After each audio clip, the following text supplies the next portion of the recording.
जनाब भी लेके जाते थे, बाहर की दवाई लिख देते थे। अच्छी तरह हमें कुछ चेक नहीं करते थे। टेबल पड़ा था, मैंने जाकर कबाड़ी को दे दिया 700 का। इसकी जितने जैसा भी मेरे को होता मैं जाकर दवाई लेके आया। जो आपका बेटा शादीशुदा है, क्या वो पूछता है आपको? नहीं, हमारे को नहीं पूछता है। अस्सलाम वालेकुम नाज़रीन, आप देख रहे हैं डेली पाकिस्तान और मैं हूं आपका मेज़बान इब्तिसाम चौधरी। मेरे साथ मौजूद हैं 45 साला मोहम्मद जाफ़र और इनकी अहलिया। जैसा कि मेरा कैमरा आपको दिखा सकता है, इनकी अहलिया के दोनों गुर्दे फेल हो चुके हैं, उनके पेट में पानी भी भर चुका है। इसके साथ साथ वो बैनाई से भी महरूम हो चुकी हैं। मोहम्मद जाफ़र इनके जो शौहर हैं, इनका कहना है कि इनके दो बेटे हैं, जो एक 19 साल है और एक 14 साल है। एक 14 साल बेटा इनके साथ रहता है और 19 साल बेटा शादी करके अपने घर चला गया और वो इनको नहीं पूछता। जिन्ना हॉस्पिटल में ये अपनी अहलिया का इलाज करवा रहे थे। वो अमूमन बाहर की ही मेडिसिन लिख कर देते थे और ये बाहर से मजदूरी करके, दिहाड़ी करके अपनी अहलिया के लिए मेडिसिन ला रहे थे। लेकिन अब जो मुल्क में सूरत हाल है, लॉकडाउन की वजह से एक दिहाड़ीदार, एक मजदूर अपने घर बैठ गया है। इनकी अहलिया की हालत दिन ब दिन बिगड़ती जा रही है और वो संभल नहीं पा रही।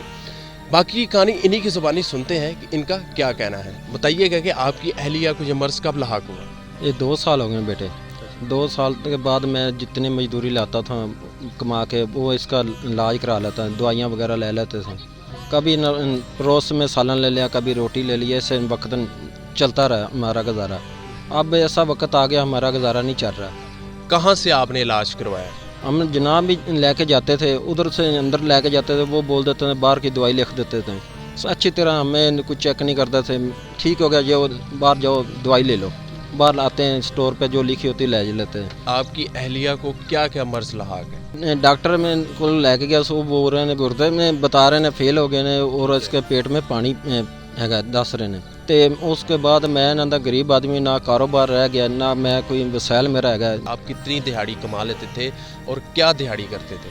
दिहाड़ी 800 में चलती थी, 700 दे देते थे। कहते हैं भाई ना बुजुर्ग आदमी हो आप, ठीक है। मैं बोलते थे ठीक है भाई 700 रुपये हमें बारे में, तो 700 रुपये लेके आते थे। आगे हमारा खर्चा नहीं चलता था, तो वैसे खर्चा हमारा घर का चूल्हा बिल्कुल नहीं चलता था। फिर हम लोग क्या करें, मांगेंगे तो वो बोलेंगे यार तुम मांगते हो, क्या करें हम लोग, किधर जाएं। आपके कितने बेटे? हमारे 2 बेटे हैं जी। जो आपका बेटा शादीशुदा है, वो आपको पूछने आता है? क्या वो पूछता है आपको? नहीं, हमारे को नहीं पूछता है। ये गुर्बत इतनी होगी, वो हमें क्या पूछेगा। अपना पेट नहीं भर सकता इस वक्त, ऐसा इंसान आया पे। मुझे एक बात बताएं, आप जिन्ना हॉस्पिटल जाते हैं, वो एक गवर्नमेंट हॉस्पिटल, आपने वहाँ से चेकअप करवाया इनका, उन्होंने मेडिसिन आपको जिन्ना हॉस्पिटल के अंदर से नहीं दी, बाहर से दी? बाहर से दिए बेटे। बहुत अच्छी तरह मुझे पूछने बन जाते हैं, इसको ये हो गया, वो हो गया। हमें अनपढ़ लोग हैं, हमें क्या पता क्या नहीं। जिस तरह आपने बताया कि इनके गुर्दे फेल हो चुके हैं, ये बैनाई से महरूम हो चुकी हैं, आपने उनको ये नहीं कहा कि इनको हॉस्पिटल में एडमिट कर लें, वहाँ इनकी ट्रीटमेंट हो सके? ये उनसे नहीं गुजारिश की, ये उनसे नहीं कहा? बेटे ना वो लोग हमारी गरीबों के कहाँ से सुनेंगे। हमें जाते हैं, वो बोलते हैं हम अनपढ़ लोग हैं, बोल देते हैं ये दवाई है ले लो बाहर से जाके, एक टीका इंजेक्शन लगा देंगे, बाद में बाहर भेज देंगे। आजकल किस तरह गुजारा कर रहे हैं? खाना खा रहे हैं? खाना मिल रहा है आपको? बेटे खाना इन्होंने लोग इन्होंने अल्लाह के फरिश्ते दे जाते हैं। कभी इन्होंने अगले दिन इसकी दवाई की ज़रूरत पड़ी थी मुझे।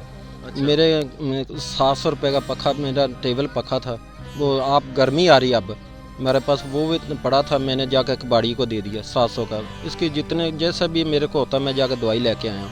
अब तो मेरे पास वो भी नहीं बचा। किस कदर तकलीफ में है?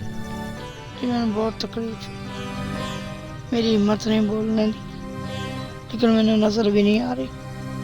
बहुत ज़्यादा तकलीफ है। रात में तो मैं सौ भी नहीं सकती, मैं टोर भी नहीं सकती अपने आप। बंदा उठ कर टोर लगे, पानी पी लगे, या वाशरूम में नहीं जा सकती। पूरे पाकिस्तान से अपील करूँगी कि मेरी मदद करें। सब बहना भाई जो पाकिस्तानी ने, सब बहना भाइयों का मेरी अपील है, मेहरबानी करें तो मेरी मदद करें। किससे अपील करना चाहेंगे? बेटे मैं मांगता नहीं हूँ, ना मांगूंगा। अल्हम्दुलिल्लाह मेरी अपील है, मैंने उन्होंने कोई इलाज करा दे, तो ना मैं मांग सकता हूँ, ना मांग हमारी कौम है मांगने वाली। अल्हम्दुलिल्लाह मैं बेटे ना सैयद ख़ानदान हूँ, मैंने ये काम नहीं करता। बाकायदा गरीब हूँ, बाकायदा मांगूंगा नहीं किसी से। اور میری اپیل ہے پورے پاکستان کے میری بیوی کا علاج کوئی اللہ کا نیک فرشتہ کرا دے، مجھے وہ ہی کافی ہے، میں اپنی تیاری خود کر کے کھا لوں گا۔ جی ناظرین، ہمارے درمیان موجود ہیں سید جعفر حسین۔ آپ نے ان کی کہانی انہی کی زبانی سنی کہ ان کی اہلیہ کی کیا کنڈیشن ہے، ان کی کیا حالت ہے اور وہ کس قسمہ پرسی اور حالات سے دو چار زندگی گزار رہے ہیں۔ ان کا کہنا ہے کہ وہ جناح ہاسپٹل سے ریگولر چیک اپ کرواتے رہے ہیں اور وہ ان کو باہر کی میڈیسن لکھ کر بھیج دیتے تھے، اس کے علاوہ انہوں نے ان کو کچھ بھی نہیں بتایا۔ اسی کے ساتھ اپنے میزبان ابتسام چودھری کو دیجیے اجازت اور دیکھتے رہیے ڈیلی پاکستان۔ خدا حافظ۔